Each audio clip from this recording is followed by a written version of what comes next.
Hello नमस्कार दोस्तों, आप सभी कैसे हैं। आप सभी का आपके अपने YouTube channel Anoop study GK 2.0 classes पर स्वागत है। दोस्तों, आज की वीडियो में आप सभी लोग सीखोगे class 10th math very important question की सीरीज। जैसे कि आप सभी लोग जानते हो, ये बहुत ही इंपॉर्टेंट क्वेश्चन की सीरीज चल रही है और आप सभी लोग आई होप वीडियो को अच्छी तरह से देख भी रहे होगे। तो आज का क्लास है जो है मेरा चैप्टर 3 रैखिक समीकरण युग्म। जैसे कि मैंने अपनी पिछली 2 वीडियो में चैप्टर 2 से जितने इंपॉर्टेंट क्वेश्चन थे वो सभी मैंने करा दिए हैं। यदि आप सभी लोग ये पिछली वीडियो देख लेते हो तो आप लोगों को कोई भी दिक्कत चैप्टर 2 से नहीं आने वाली है, ये मेरा वादा रहा। तो अगर जो आप लोगों ने अभी नहीं देखा है तो आप लोग ज़रूर देख लीजिएगा, आप सभी को उसका लिंक कमेंट बॉक्स में मिल जाएगा। तो चलिए आज की वीडियो स्टार्ट करते हैं। मेरा आप सभी लोगों ने जो क्लास 10th में आप सभी लोग जो है कि इम्पॉर्टेंट क्वेश्चन सीखेंगे। तो चलिए स्टार्ट करते हैं आज की क्लास को और आप सभी लोगों के इम्पॉर्टेंट क्वेश्चन। जैसे कि क्वेश्चन नंबर 1 है, निम्न समीकरण युग्म का हल नहीं है। कह रहा है कि निम्न समीकरण का युग्म नहीं है, सिद्ध करो कि अद्वितीय हल है। सिद्ध करो कि अद्वितीय हल है अथवा अपरिमित रूप से अनेक हल हैं। मतलब ये आप लोगों को हल करना है, ये पहले से बता दिया गया है कि ये कौन सा समीकरण का युग्म नहीं है, इसमें सिद्ध करके बताओ अद्वितीय हल है अथवा अपरिमित रूप से अनेक हल हैं। तो ये मेरा रहा समीकरण 5x माइनस 8y प्लस का 1 इक्वल टू 0 समीकरण number 1। 3x minus 24 upon 5 y plus 3 upon 5 equal to 0। तो समझते हैं आप सभी लोगों के लिए जो ये बहुत ही इंपॉर्टेंट क्वेश्चन है और एनसीईआरटी का है भाई साहब, तो आप सभी लोग इसे लगाना ना भूलिएगा बिल्कुल। तो चलिए स्टार्ट करते हैं। सबसे पहले तो हम लोग इसमें बताएंगे क्या हल करने के लिए। सबसे पहले हम लोग लिखते हैं हल, और हल लिखने के बाद में हमें ये पता होना चाहिए जैसे कि ये समीकरण 1 लिखा हुआ है तो हम लोग लिख लेते हैं कि 5x माइनस का 8y प्लस का 1 इक्वल टू 0। तो यहाँ पास जो a बराबर है वो मुझे कितना मिल रहा है 5 है, और b बराबर जो मिल रहा है वो कितना है माइनस का 8 है, और c बराबर जो मिल रहा है वो कितना है प्लस का मेरा 1 है। तो आप लोग आई होप इतना समझ चुके होंगे। अब समझते हैं, देखिए समीकरण 2 यानी इसमें क्या क्या दिया गया है समझिएगा। आप लोग यहाँ से a भी लिख सकते हो, p भी लिख सकते हो। चाहो तो आप लोग इसे डिफाइन करने के लिए a1 लिख दीजिए, b1 लिख दीजिए, c1 लिख दीजिएगा। अब हम लोग समझते हैं a2। जैसे समीकरण 2 में a2 कितना है 3 है, b2 कितना दिया गया है माइनस का 24 अपान में 5, और C2 कितना दिया गया है 3 अपान में 5। तो आई होप आप लोग इतना तो समझ ही चुके होंगे। अब आप लोगों को क्या समझना है, समझना ये है कि इसमें कहा गया है कि सिद्ध करो अद्वितीय हल है या अपरिमित रूप से अनेक हल हैं। तो इसके लिए हम लोग क्या करते हैं समझिएगा। हमें तो पता है कि हम लोग लिखते हैं a1 अपान में a2, क्या लिखते हैं a1 अपान में a2, b1 अपान में b2, और क्या हम लोग लिखते हैं यहाँ पास दिख रहा होगा आई होप c1 अपान में c2, यही तो हम लोग लिखते हैं। और यहीं से हमें डिसाइड हो जाता है कि कौन सी संख्या क्या है। तो समझते हैं a1 अपान में a2 यानी a1 है 5 और a2 है 3, तो यानी हमारा क्या हो जाएगा 5 अपान में 3। आप सभी लोग देख सकते हो कि a1 अपान a2 यानी a1 मुझे दिया गया है 5 और a2 मुझे दिया गया है 3, तो हम लोग क्या लिख देते हैं 5 अपान में 3। फिर हम लोग लिखते हैं कि b1 अपान में b2। तो देखिएगा b1 अपान में b2, b1 मुझे दिया गया है माइनस का 8, यहाँ से देख सकते हो आप लोग, और b2 दिया गया माइनस का 24 अपान में 5, यही तो दिया गया है। अब आप लोग सीख सकते हो कि c1 अपान में c2। तो देखिए c1 मुझे दिया गया है 1 और c2 दिया गया है 3 अपान में 5, तो 1 अपान 3 अपान में 5। इस प्रकार हम लोग इसे लिख लेते हैं, क्या कर लेते हैं लिख लेते हैं। अब हम लोग सीखते हैं, यहाँ से जब हम लोग देखते हैं यहाँ क्या लिखते हैं, यहाँ a1 अपान में a2, a1 अपान में a2 बराबर b1 अपान में b2 और c1 अपान में c2। इसके अनेक हल हैं, क्या हैं इसके अनेक हल हैं, कितने हल अनेक हल हैं। तो ये हमारा क्या हो गया सिद्ध हो गया कि इसके कितने हल हैं अनेक हल हैं। तो आई होप आप लोगों को ये पहला क्वेश्चन समझ में आ गया होगा। अब अगर जो पहला क्वेश्चन आप लोगों की समझ में आ गया है तो आप लोग इसे ज़रूर ही लाइक करिए और चैनल को सब्सक्राइब करिए। देखिए दोस्तों, ये मेरा क्वेश्चन नंबर 2 है। इसमें बताया गया है कि रेखीय उपज समीकरण 2x माइनस वाई बराबर 1 तथा x प्लस 2y बराबर 13 को ग्राफ खींचकर हल करो। यानी आप लोगों को ये सवाल जो है कि बहुत ही इंपॉर्टेंट है, मोस्ट इम्पॉर्टेंट, क्योंकि ये 2019 में पूछा गया है क्वेश्चन। ओ बी बी ए मतलब यूपी के कोई एक कोड है जिसमें बी ए नाम है, वहाँ से पूछा गया है। तो अब समझते हैं हम लोग इसमें क्या दिया गया है। देखिए क्वेश्चन आप लोग ध्यान से समझिएगा क्या दिया है। तो देखिए इसमें दिया गया है 2x माइनस का वाई इजकल टू 1 और y बराबर में दिया, सॉरी क्या लिखा है, 2x माइनस वाई बराबर में 1 दिया गया है। अब हम लोग यदि यहाँ से y का मान निकालें तो y बराबर में क्या आ जाएगा, 2x माइनस का 1 आ जाएगा। तो आप लोग इतना तो समझ ही रहे होगे। तो देखिए इससे हम यदि कुछ समीकरण प्राप्त करना चाहें, यानी इससे हम लोग क्या प्राप्त करेंगे, सारणी, एक सारणी हम लोग आपको सिखाएंगे जिससे कि आप लोगों को मान निकालना इतना आसान हो जाएगा कि आप लोग समझ ही नहीं सकोगे। समझते हैं। देखिए हम लोग लिखते हैं, इसमें मान दो ही के निकालने होते हैं, एक का x का होता है और एक y का निकालना होता है। तो समझिए जिससे मुझे x का मान निकालना है तो हम लोग क्या करेंगे, x बराबर यदि हम जीरो रख दें, कितना रख दें, x बराबर जीरो। समझिएगा यहाँ से हमें y का मान निकालना। देखिए हम किसका मान निकाल रहे हैं, यहाँ से y का। तो हम लोग सबसे पहले x की जगह y रखेंगे।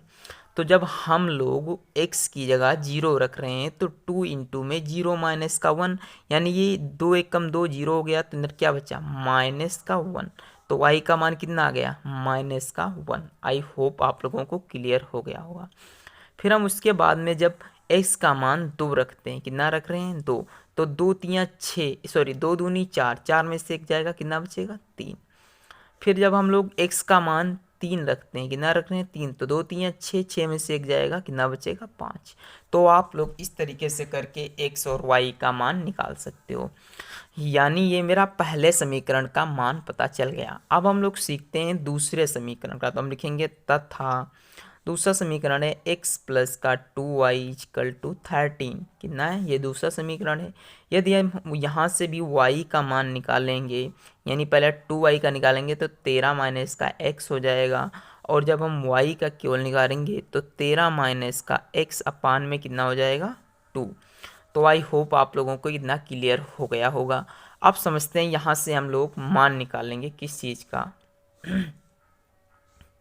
x और y का मान निकालेंगे। तो ये रहा मेरा x और ये रहा y।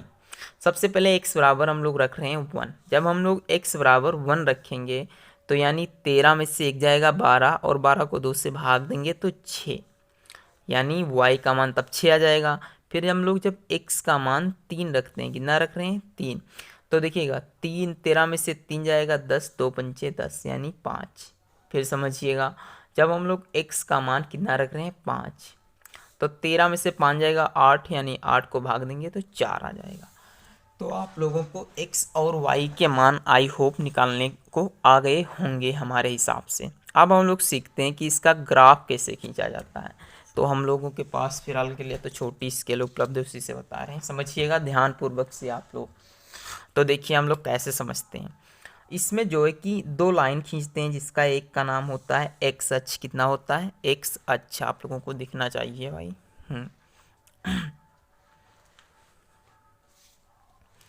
हाँ देखिए दिख रहा होगा, आई होप। ये क्या हो रहा, ब्लर।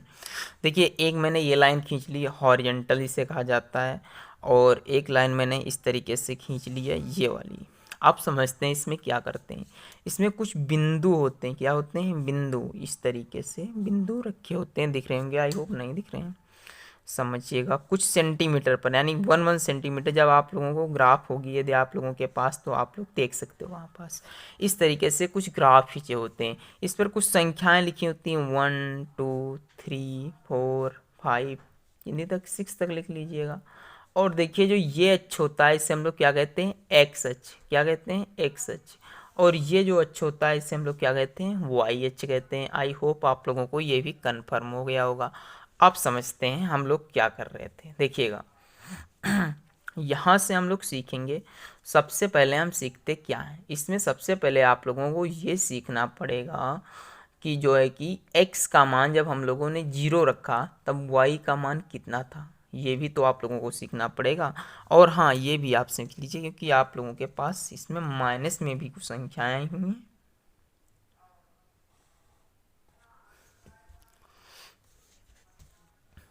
देखिएगा, हम लोग यहाँ पास लिख लेते हैं ये माइनस का। आप लोगों को ये पता होगा ये प्रथम होता है, ये सेकंड होता है, थर्ड होता है, फोर्थ होता है। इसमें सभी चिन्ह धन धन के होते हैं। ये ऋण धन का होता है, ये ऋण ऋण का होता है, ये धन ऋण का होता है। आई होप आप लोगों को ये कन्फर्म होगा। आप समझते हैं यहाँ पास तभी हम लोग देखिए इस लाइन में माइनस की संख्या लिखते हैं और इधर से लोग प्लस की संख्याएं लिखी जाती हैं। 6 तक ही लिखेंगे हम लोगों को, इसमें कोई बात नहीं। आप समझते हैं सबसे पहले हम लोग कितना रखते हैं, जीरो। यदि हम x का मान जीरो रखते हैं, कितना रखते हैं, जीरो, तो y की वैल्यू हमें कितनी प्राप्त होती है, माइनस की 1। तो देखिए हम लोगों को ये पॉइंट मिला जब x का मान हम लोग जीरो रखें तब y का मान कितना आया है, माइनस का 1। तो पहला पॉइंट मेरा ये हो गया। दूसरा पॉइंट क्या था, जब हम लोगों ने x का मान 2 रखा था, कितना रखा था, x का मान 2। जब हम लोगों ने x का मान 2 रखा था तो y का मान कितना आएगा, आया था 3। तो समझिएगा x का मान मेरा 2 ये है। देखिए x कहाँ है, x वाली लाइन पर देखिए, x की लाइन पर हम लोग देखेंगे तो x की लाइन पर 2 यहाँ है और 3 कहाँ है, यहाँ है। तो यहाँ से हम लोग यहाँ पास मिलाएंगे, कहाँ पास, लगभग लगभग यहाँ आ जाएगा। तो यहाँ पास हम लोग लिख देंगे, क्या लिखेंगे, 2,3। I hope confirm. Third point क्या था, थर्ड पॉइंट था जब हम x की वैल्यू 3 रखे थे तो y की वैल्यू 5 प्राप्त हुई थी। यानी ये पॉइंट होगा कहीं तो यहाँ पास ये आके मिलेगा, यहाँ पास। तो ये पॉइंट जो है इससे हम लोग क्या कहेंगे, 3,5। तो आई होप कन्फर्म ये हो गए होंगे x की वैल्यू के। तो यदि आप लोगों को इतना कन्फर्म हो गया है तो कोई भी दिक्कत नहीं होगी। आप समझते हैं दूसरी सारणी में, दूसरी सारणी में क्या है, इसमें जब हम लोगों ने x का मान 1 रखा था तो y का मान कितना आ गया था, 6 आ गया था। तो समझिए x का मान ये 1 है और y का मान 6 यहाँ है। तो हम लोग क्या करेंगे, यहीं पास तो कहीं खींचेंगे ना। तो यहाँ हम लिख रहे हैं ए पॉइंट पर 1,6 क्या लिखेंगे, 1,6। ये y x लिखा हुआ है, ये इधर से कंफ्यूज मत होइएगा। यानी 1,6। अब हम लोग सीखते हैं यहाँ से अगले की ओर। जब x की वैल्यू मैंने 3 रखा, कितनी रखा, 3, तब y की वैल्यू कितनी प्राप्त हुई, 5। यानी x की वैल्यू 3 और y की वैल्यू 5। तो ये पॉइंट जो है देखिएगा, यही पॉइंट हमें मिल रहा है, ये कंफर्म कर लीजिएगा ध्यान से। y की वैल्यू कितनी प्राप्त हुई है, 3,5। कन्फर्म हुआ आप लोगों को कुछ। अब समझते हैं फोर्थ पॉइंट था कि जब हम लोग x की वैल्यू 5 रख रहे हैं तो y की वैल्यू 4 प्राप्त हो रही है। यानी कहीं यहाँ पास वैल्यू प्राप्त होगी जो हमें 5,4 प्राप्त हुई। अब हम लोग क्या करते हैं, इस लाइन को मिलाएंगे कैसे, समझिएगा। ये पॉइंट होता है, क्या होता है, ये पॉइंट होता है और इस तरीके से लाइन खींची जाएगी, समझिएगा। इन पॉइंटों से होकर गुजरनी चाहिए, अगर जो आप लोगों का सही बने होगा तो ज़रूर गुजरेगा। और ये एक लाइन इस पॉइंट से यूं गुजरनी चाहिए,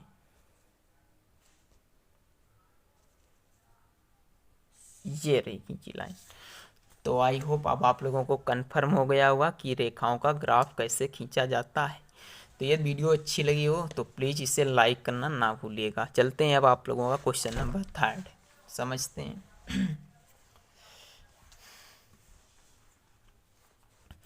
ये क्वेश्चन नंबर 3 है। इस क्वेश्चन नंबर 3 को हल करने के बाद आप लोगों को कोई भी कन्फ्यूजन नहीं रह जाएगी, आई होप। ये क्वेश्चन जो है बहुत ही इंपॉर्टेंट है, आप लोग देख सकते हो एनसीईआरटी का, और ये 2020 में पूछा गया था उत्तर प्रदेश में। तो ये क्वेश्चन कहीं भी पूछे जा सकते हैं, आप उत्तर प्रदेश के, बिहार के, कहीं में कोई भी दिक्कत नहीं है। आप लोगों को केवल क्वेश्चन हल करने हैं। तो समझिएगा क्वेश्चन नंबर 3 है। इसमें कहा गया कि के किस मान के लिए निम्न रैखिक समीकरण के युग्म के अपरिमित रूप से अनेक हल होंगे। कौन से, अपरिमित रूप से अनेक हल होंगे। तो अपरिमित रूप के लिए अनेक हल के लिए हमने क्या कंडीशन बताई है, a1/a2 b1/b2 c1/c2। ये कंडीशन होनी ही चाहिए अनेक हल होने के लिए, आप लोगों को कन्फर्म होगा।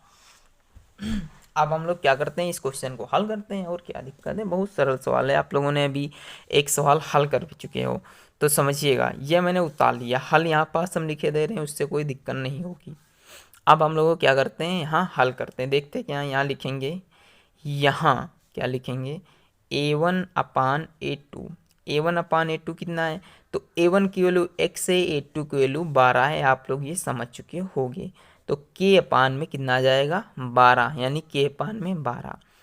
b1/b2 यानी b1/b2, b1 की वैल्यू 3 है, b2 की वैल्यू k है, तो यानी 3/, में k।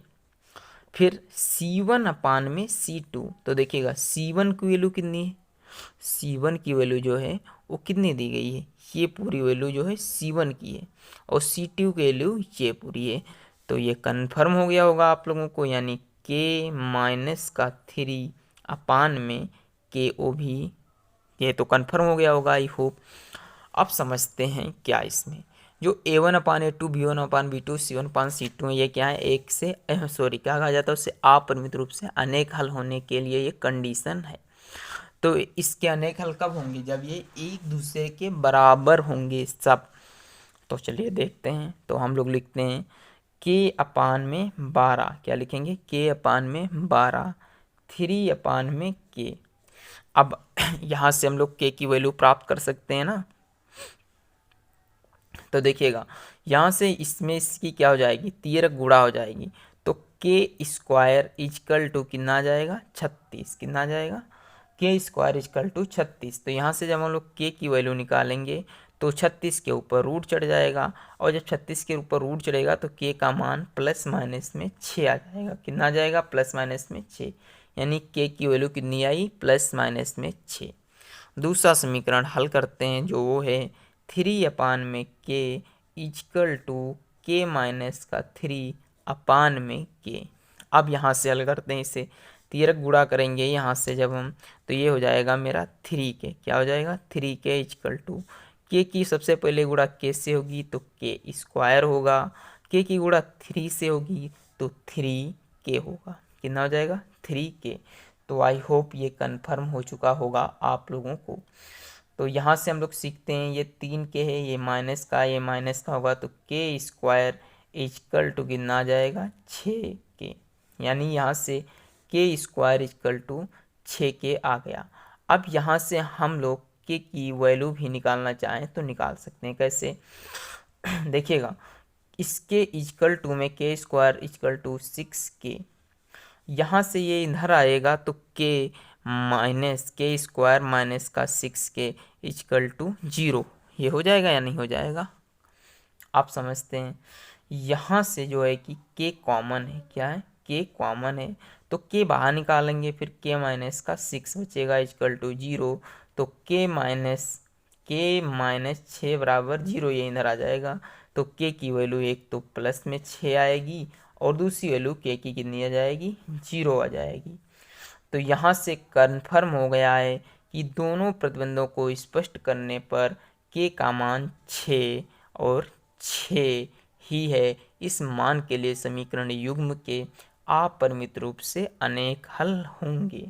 तो अगर जो वीडियो अच्छी लगी हो आप लोगों को, तो प्लीज़ सब्सक्राइब करना ना भूलिए, क्योंकि आप लोगों को अगली आने वाली वीडियो इससे अच्छी मिलेगी।